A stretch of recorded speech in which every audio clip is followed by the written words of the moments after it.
আসসালামু আলাইকুম, ওয়েলকাম করছি রিয়াসাত আজিম ভিন্ন ধর্ম মতাদর্শে যারা শুনছেন সবার প্রতি আন্তরিক কৃতজ্ঞতা। তিনটা মহা গুরুত্বপূর্ণ ইস্যুতে আলোচনা করতে চাই। এক নাম্বার হচ্ছে সাকিব আল হাসান বাংলাদেশের হয়ে খেলছেন। আগামী এক মাসের মধ্যে সাকিবকে মাঠে দেখা যাবার সম্ভাবনা প্রবল। এক মাস বলতে আমি যেটা বুঝিয়েছি, ম্যাক্সিমাম এক্সিড হতে পারে 10 or 15 ডেজ এক মাসের সাথে। নাম্বার টু, পাকিস্তান বিশ্বকাপ বয়কটের ব্যাপারে যে ডিসকাশন ফ্রাইডে এন্ড মানডের মধ্যে জানানোর কথা, কেন ডিলে হচ্ছে এবং কোন পথে রয়েছে সেটা নিয়ে কিছু এক্সক্লুসিভ তথ্য। এবং সবচেয়ে গুরুত্বপূর্ণ পয়েন্ট নাম্বার থ্রি, পুরো বিশ্বকাপই ভারত থেকে চলে যেতে পারে। বাংলাদেশ আর পাকিস্তান যখন ভাবছে বিশ্বকাপ তারা বয়কট করবে, বাংলাদেশ করেই ফেলেছে, পাকিস্তান যখন ভাবছে বাংলাদেশের পাশে দাঁড়িয়ে বয়কট করবে, ঠিক তখন অন্য দলগুলো একই স্রোতে গা ভাসিয়েছে, অনেকটা সেরকম সিচুয়েশন।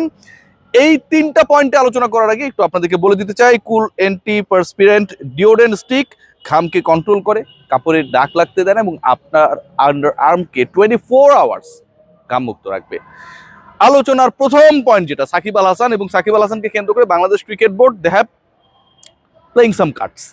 এবং এটা আমরা সবাই জানি, Bangladesh cricket board they are under trouble, they are under pressure. নানা ইস্যু নিয়েই প্রেশার রয়েছে, বিপিএল নিয়ে রয়েছে, ফিক্সিং নিয়ে রয়েছে। বাংলাদেশ ক্রিকেট দল মানে ন্যাশনাল টিমের হিসাব টিসাব বাদ দেন, যে যুব বিশ্বকাপ হচ্ছে সেখানটাও কিন্তু বাংলাদেশ সাই করে গিয়ে সুই করে চলে এসছে। মানে বাংলাদেশের performance according to the field performance, cricket বোর্ডে বুলবুল ভাই ভালো মানুষ, তাজুদের নাম্বার পড়ে, এটা নিয়ে আসলে তো ক্রিকেট দলের পারফরমেন্সকে আপনি মূল্যায়ন করতে পারবেন না। নো ডাউট বুলবুল ভাই ভালো মানুষ, বুলবুল ভাইয়ের ভালোত্ব নিয়ে, বুলবুল ভাই যে ভালো মানুষ, কারাপ্টেড পার্সন না, এগুলো নিয়ে কোনো ডাউট নেই। এবং এটা নিয়ে যদি কেউ বলে যে বুলবুল ভাই 2 নাম্বার লোক, এটা আমি প্রোটেস্ট করব। অনেক কিছু নিয়ে বুলবুল ভাইয়ের বিষয়ে আমার হয়তো দ্বিমত রয়েছে, ওনারও দ্বিমত থাকতে পারে, বাট এটা নিয়ে কোনো আলোচনার সুযোগ নেই। কিন্তু বুলবুল ভাইয়ের এই ক্রিকেট বোর্ডটা প্রপারলি, ক্রিকেট বোর্ডের আন্ডারের ক্রিকেট প্রপারলি রান করছেন না। এটার জন্য তিনি যে এককভাবে দায়ী তা না, কারণ you need to have a very good and smart team, যেটা আপনাকে আনডাউটেডলি আনকন্ডিশনালি হেল্প করবে। বাংলাদেশ দলের তখন এই অবস্থা যখন, ঠিক ওই সময় সাকিব আল হাসানের আলোচনাটা শুরু হয়ে গেল। সাকিব আল হাসানের মাগুরার বাড়ি সংস্কার চলছে, ভেরি ইম্পর্টেন্ট পয়েন্ট।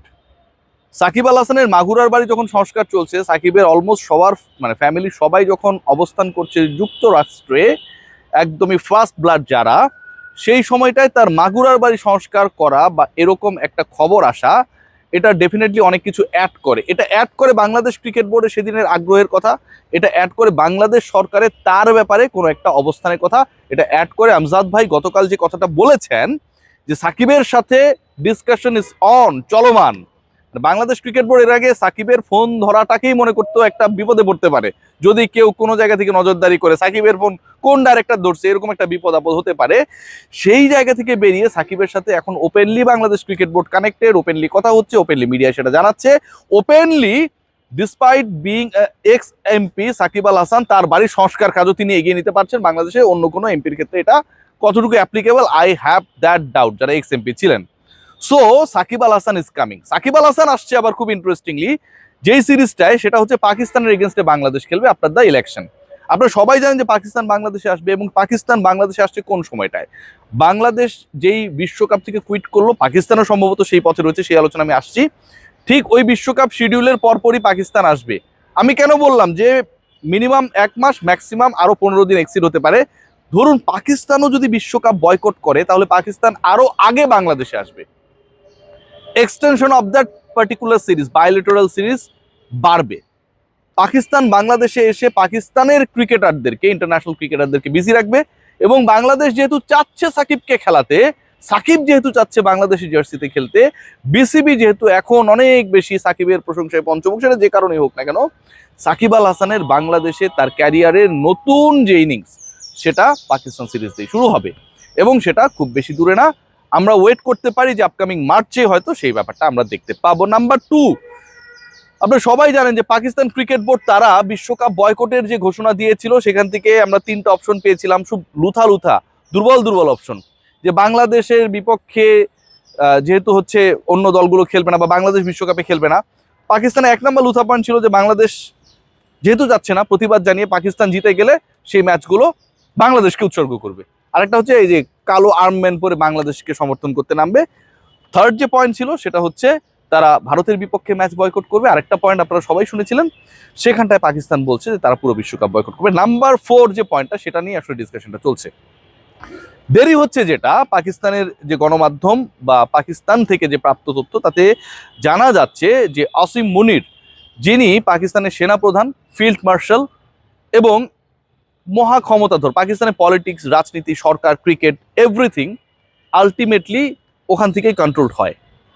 সো যেহেতু ওখান থেকে কন্ট্রোল হয়, তিনি একটা ফাইনাল কল দেবেন whether Pakistan is going to take part in the upcoming world cup or not. পাকিস্তানের ডিসিশনটা, ওই যে বললাম অর নট হওয়ার চান্সটা ইজ ভেরি হাই, এবং সেটা যদি হয়, Pakistan is not going to B the participant of the upcoming T20 world cup like Bangladesh. আমরা যারা ধরে নিয়েছি যে পাকিস্তানের সর্বোচ্চ ডিসিশন হতে পারে ভারতের বিপক্ষে ম্যাচ বয়কট, হয়তো সেটা হচ্ছে না। পাকিস্তান সেনা প্রধান এখন ইনভলভ হয়ে গেছেন এবং তিনি চান যে শুধু ভারতের বিপক্ষে না, যেখানটায় ভারতীয় ক্রিকেট বোর্ড বলা হচ্ছে ICC কে এবং সেটা সদর দপ্তর দুবাইতে বলা হচ্ছে, পাকিস্তানের এক্স ক্রিকেটাররা, কিংবদন্তি ক্রিকেটাররাও সেটা বলছেন, পাকিস্তান সেনা প্রধান পাকিস্তান যদি বিশ্বকাপ না খেলে অথবা না খেলানো যায় কিনা সেই পথে এগুচ্ছেন এখন পর্যন্ত আপডেট যা। 3 নম্বর পয়েন্ট বলেছিলাম যে Bharat ultimately they are under pressure. তারা প্রেশারে পড়েছে, ওই যে থাকে না যে আপনি আজব ডিসিশন নিবেন কিন্তু গজব পড়লে আপনার কোনো সিদ্ধান্ত কাজে লাগবে না। গজব পড়েছে, ইন্ডিয়ার উপরে গজব পড়েছে নিপা ভাইরাসের যে প্রাদুর্ভাব, এবং এটা এমন একটা প্রাণঘাতী রোগ। মনে করেন করোনা হয়েছে আপনার, আপনি কিছুটা হলেও নিজেকে সেভ করার জন্য, বাঁচার জন্য কোয়ারেন্টাইন, আইসোলেশন, এটা ওটা করে আপনি বাঁচার চেষ্টা করতে পারেন, ভ্যাকসিন নিয়ে করতে পারেন। বাট নিপা ভাইরাসে যদি কেউ আক্রান্ত হয়, যেটা ভারতে তীব্রভাবে ছড়িয়ে পড়েছে, তাহলে আপনার বাঁচার রেশিও খুবই কম। অধিকাংশ ক্ষেত্রে 70-80% মানুষ মৃত্যুর কোলে ঢলে পড়ে। এই অবস্থায় England, south Africa, Australia, New Zealand, যে নামগুলো বলছি ভেবে দেখেন, এই টাইপের দল, মানে অস্ট্রেলিয়া বাংলাদেশে খেলতে এসেছিল করোনার সময়, তারা ইমিগ্রেশন পর্যন্ত করে নাই। নিপা ভাইরাস ছড়িয়ে পড়েছে, বিভিন্ন ভেন্যুতে খেলা হবে, মাঠে প্রচুর দর্শক ঢুকবে, তারা কি এরকম একটা রিস্ক নেবে? Still they are considering. Pakistan already বলে দিয়েছে যে ভারতে কোনোভাবেই খেলার অবস্থা নেই, স্বাস্থ্য ঝুঁকির কথা বিবেচনা করলে ভারতে খেলার অবস্থা নেই। গজব পড়েছে, এবং এই গজবের, এই নিপা ভাইরাসের গজবের কারণে ভারতে অনেক দল খেলতে অনাগ্রহী, প্রকাশ্যে তারা বলছে না, ইন্টারনালি ডিসকাশন চলছে। বিশ্বকাপের ভারত অংশের যে খেলাগুলো রয়েছে, সেই খেলাগুলো, ভারত আসরটা যদি শেষ পর্যন্ত অন্য জায়গায় চলে যায়, বিশ্বকাপ ভেন্যু হিসেবে ভারত যদি বাতিল হয়ে যায়, এতে অবাক হবার কিছু থাকবে না, কারণ গজব পড়েছে সত্যি সত্যি। সো ওভারঅল ডিসকাশন, লং ডিসকাশনকে যদি আমি শর্ট করি, কি দাঁড়াচ্ছে? সাকিব আল হাসান আসছেন পাকিস্তানের বিপক্ষে। সাকিব আল হাসান আপকামিং বাংলাদেশের যে হোম সিরিজ সেখানটায় খেলবেন বলে আমরা জানতে পারছি।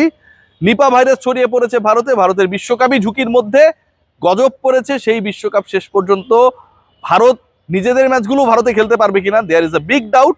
এবং অলরেডি টিমসগুলো they have started rethinking regarding going to India to play their world cup. এবং ইম্পর্টেন্ট পয়েন্ট যেটা, Pakistan they are considering to boycott the world cup, এবং সেটা এই মুহূর্তে তাদের জেনারেল আসিম মুনির, যিনি সেনা প্রধানের দায়িত্বে রয়েছেন, ফিল্ড মার্শাল, তার কোর্টে রয়েছে। সবাই ভালো থাকবেন, টেক গ্রেট কেয়ার।